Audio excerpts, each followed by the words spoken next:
My name is Margaret, and for a long time I didn't realize how painful it can be to feel invisible. Not invisible in a dramatic way, not like the world is cruel every day, but invisible in the quiet way that happens when you grow older. When people stop asking what you think and start only asking what you need. When they stop seeing your experience as wisdom and begin seeing it as something fragile. When conversations happen around you instead of with you. I didn't even know how much that had been affecting me until the day they asked me for advice. It started on an ordinary morning. Soft light through the curtains, a cup of tea warm in my hands, my living room quiet and familiar, filled with small things that had become my company. Books, cushions, framed family photographs, a little lamp in the corner that made the room feel warm even when the world felt far away. I sat near the window like I always do and watched the street outside. People walked quickly, focused on their own days. Young parents pushing strollers, teenagers moving like life had endless time. Working people with headphones in, looking forward and never sideways. The world felt busy, modern, fast, and I felt slow. I don't mean that in a bitter way. I accept my pace now, but some mornings I notice the distance between my life and the lives around me. I notice how quiet my days have become, how much life happens outside my window while I sit inside, careful with my steps, careful with my energy, careful not to ask for too much. I sipped my tea and felt a familiar thought arrive. Margaret, you are no longer needed the way you once were. That thought hurts more than people understand. When you spend most of your life being useful, raising children, building a home, holding family problems together, your identity becomes attached to being needed. You become the person who knows what to do, the person who calms everyone down, the person who finds solutions, the person who keeps going. Then one day, everyone grows up and suddenly they don't ask you anymore. They don't call for advice, they call to inform you. They don't ask what you think about something important, they just tell you what they've decided. They don't look at your face when you speak, they glance at their phones. They nod politely, they move on. And you start wondering whether your voice still matters. That morning, I was sitting inside those thoughts when my phone buzzed. I almost ignored it because at my age, phone buzzes are often useless things, reminders, spam, advertisements. But something made me look. A message from someone I didn't expect. It was my granddaughter-in-law, a young woman named Layla. She had married my grandson not long ago. She was kind, polite, respectful, but like most young people, she lived fast. I didn't see her often. I assumed she was too busy to think about an old woman like me beyond holiday visits. The message said, "Margaret, can I ask you for advice?" I stared at the screen as if it had to be a mistake. My heart gave a small, sudden lift. Not excitement exactly, more like surprise mixed with warmth. Advice? Me? I reread it twice, then 3 times. Margaret, can I ask you for advice? My fingers trembled slightly as I typed back, "Of course, dear. What is it?" Almost immediately, another message arrived. "I don't know what to do. I feel like I'm failing at everything. Can I come see you today?" Failing. Everything. The words felt heavy and young, the kind of words you say when you are overwhelmed but trying to be strong, the kind of words younger women think they're not allowed to say out loud. I took a deep breath and responded gently, "Yes, come, I'll make tea." Then I sat back in my chair and held my phone in both hands. My chest felt strange, warm but nervous. I hadn't been asked for advice in a long time. I wasn't even sure I still knew how to give it. Life had changed so much.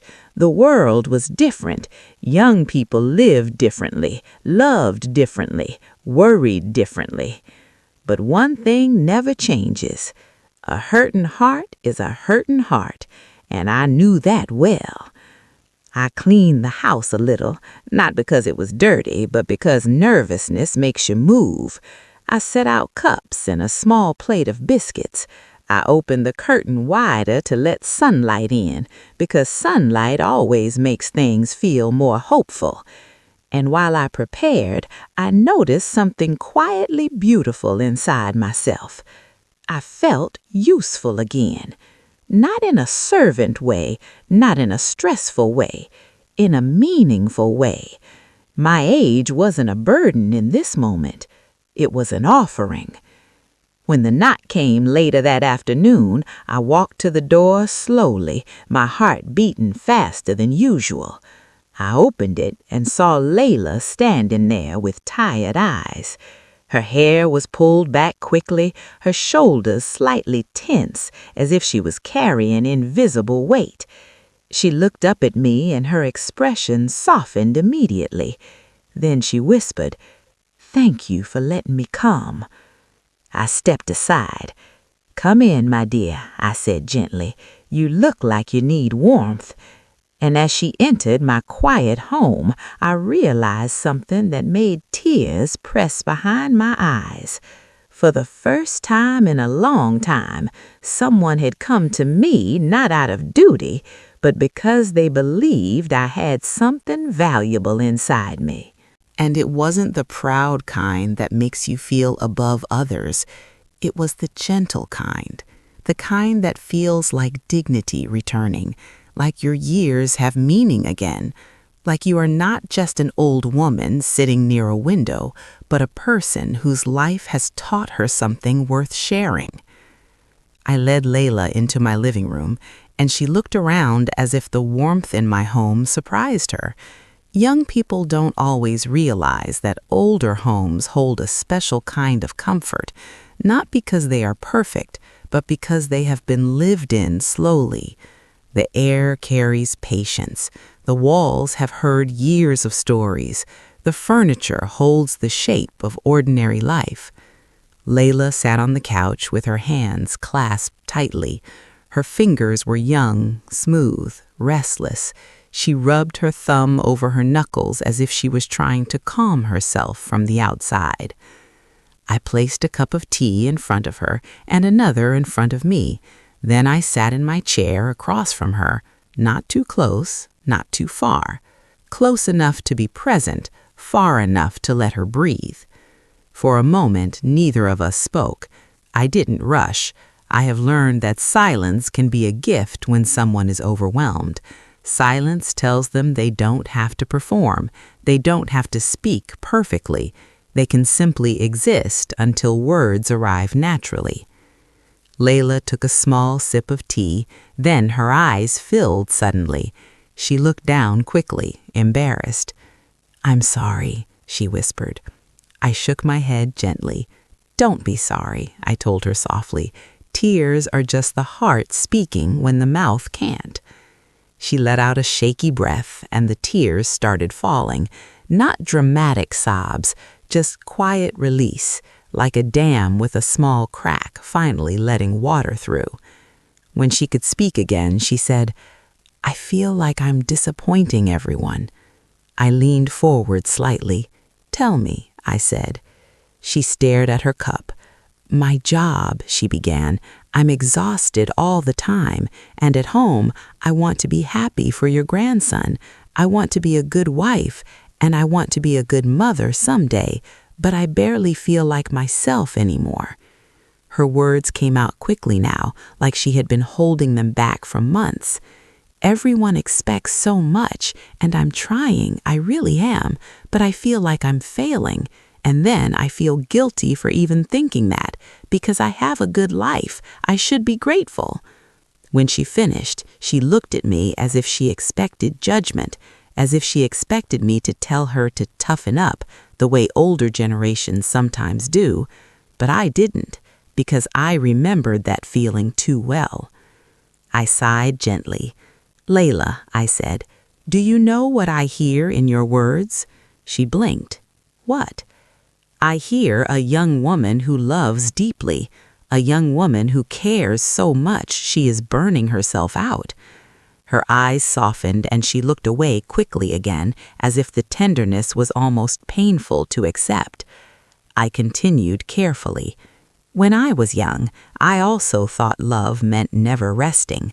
I thought love meant always saying yes, always being strong, always being available. I thought being tired was proof I was doing enough." Layla listened like she was thirsty for truth. I took a slow sip of tea. "But love is not supposed to destroy you," I said quietly. "Love is supposed to hold you, not crush you." She swallowed hard. "Then why do I feel crushed?" she whispered. I leaned back, my hands resting calmly in my lap. "Because you are carrying invisible expectations. Some are real, some are imagined, and some are the old voice inside you that tells you you must be perfect to be worthy." Her eyes widened slightly. "That's exactly it," she said. "I know," I said softly, "because I lived with that voice for many years." I didn't want to make it about me, but sometimes sharing your own truth makes someone else feel safer in theirs. So I spoke honestly. "When I was a young mother, I was constantly tired. I smiled through it. I pretended it was fine. I wanted everyone to see me as capable. I wanted my children to feel secure. But inside, I sometimes felt lonely even in a full house." Layla's eyes filled again, but this time with surprise. "You?" she whispered. I smiled gently. "Yes," I said, "even me, even the grandmother who seems calm now. I used to cry in the bathroom sometimes because it was the only place no one needed me." Layla let out a small laugh through her tears. "I do that," she confessed. "I thought I was crazy." I shook my head. "You are not crazy, you are human." She wiped her cheeks and asked quietly, "So what did you do?" That question, so simple, felt like the moment my life shifted. It was the moment I realized I was being asked for wisdom, not because I was older, but because I had survived, because I had learned the hard way, because I had earned truth through pain. I said, "I did what many women do. I kept going." She nodded slowly. "But if I could go back," I continued, "I would do one thing differently." Layla leaned forward. "I would speak kindly to myself," I said. "I would stop calling my exhaustion weakness. I would stop apologizing for needing rest. I would stop thinking my needs made me selfish." Layla listened, and I could see those words landing in her. Then I reached across the table slowly and placed my hand over hers. My hand was wrinkled, warm, steady. She held still, as if my touch was grounding her.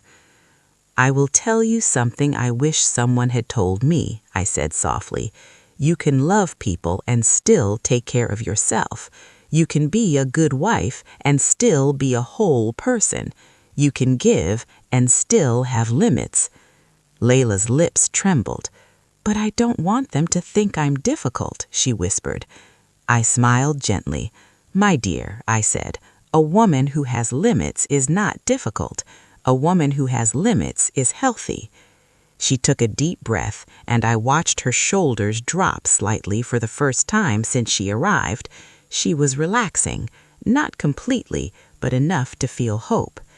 For the next hour, we talked quietly. About marriage, about pressure, about guilt, about how hard it is to be young in a world that never slows down. and I offered her what I could, not perfect answers, but honest comfort. When she finally stood to leave, her eyes looked softer, her face looked lighter. At the door, she turned and said, "Margaret, thank you. I don't know why, but I feel safer after talking to you." And in that moment, my heart swelled, because she didn't come to me for pity. She came to me for strength, and I finally felt seen. And that kind of respect is rare, especially for older people. The world often treats us like background furniture, useful for memories, useful for tradition, but not truly important in the present. And for a long time, I quietly accepted that. But after Layla left, I stood by my door for a moment and felt something warm spread through my chest. I mattered. Not only as someone to check on, not only as someone to help with groceries or doctor appointments, I mattered as a person with wisdom, as a heart with experience, as a voice worth hearing. I walked back into my living room slowly, holding that feeling like a fragile flower. I sat down in my chair near the window, the familiar place where I always return when life feels too full. The sun outside was beginning to lower, and warm light slipped across the floor. I looked at my teacup still sitting on the table. I looked at the small plate of biscuits. Everything looked ordinary, yet my heart felt different, as if the room itself had changed color. For years I had carried a quiet fear that old age meant becoming irrelevant, becoming someone people love but do not truly consult, someone they visit out of duty but don't seek out for guidance, someone whose stories become cute rather than valuable. That was the word that haunted me, valuable. And that day I felt valuable again. As the evening deepened, my phone buzzed once more. I glanced at it and saw another message, again from Layla. "Margaret, thank you. I talked to my husband. I told him I've been overwhelmed, and he actually listened. I feel hopeful." My eyes filled instantly, not because I thought I had saved her life, but because I had helped her take a step towards softness. I replied carefully, "I'm proud of you, dear. Being honest is brave. Remember, you deserve gentleness too." I set the phone down and pressed a hand over my chest. My heart beat steadily, warm and quiet.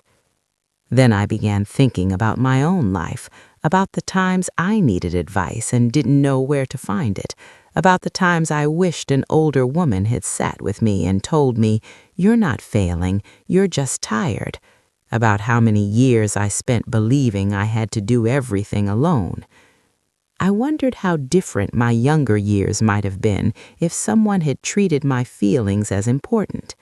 And that led me to another realization. Maybe the reason I was asked for advice now was because life wanted my pain to become someone else's comfort. That idea stayed with me because suffering becomes lighter when it turns into wisdom. In the days that followed, something subtle changed in my family. It wasn't magic, it wasn't a sudden transformation, but it was a shift in tone, in the way people spoke to me. My grandson called one evening and said, "Grandma, Layla told me you talked to her. Thank you." His voice sounded sincere, respectful, not hurried. I smiled softly. "Of course she did," I said softly. "She's a good young woman." He paused, then said, "You know, I forget sometimes how much you know." That sentence made my breath catch, because it came from truth. I don't mind being forgotten sometimes. Just don't forget I'm still here. He laughed quietly. "I won't," he promised.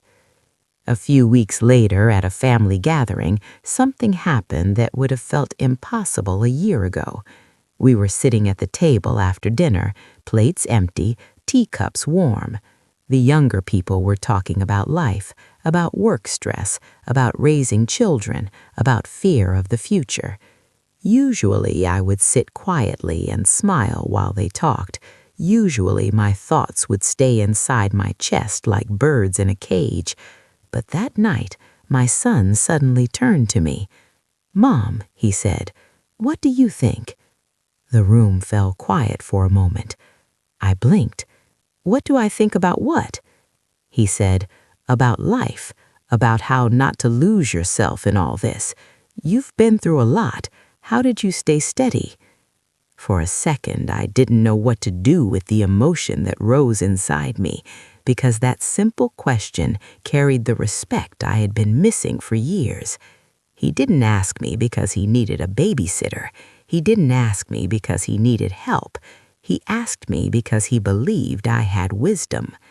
And suddenly, I was not just an older woman at the edge of the table. I was part of the conversation. I looked around at my family, my children, my grandson, Layla, all watching me, not politely, not impatiently, genuinely watching. So I spoke. I didn't give a perfect speech. I didn't sound like a book. I sounded like myself. I said, "You don't stay steady by being perfect. You stay steady by returning to what matters: love, kindness, patience, and forgiving yourself when you fall short." They listened. I continued, "Life is loud when you're young. It demands your energy. It steals your time. It makes you feel like you must win everything. But later you learn something. You learn that the biggest victory is peace." Layla nodded slowly. My daughter's eyes softened. My son stared down at his cup like he was thinking deeply. Then I said the truth I wished I had heard when I was young. Ask for help. Don't carry everything alone, and don't confuse exhaustion with failure. The room stayed quiet, but it was warm quiet. It was the quiet of respect. Later, when I returned home that night, I sat by my window again with my tea. The warm light made my silver hair glow softly.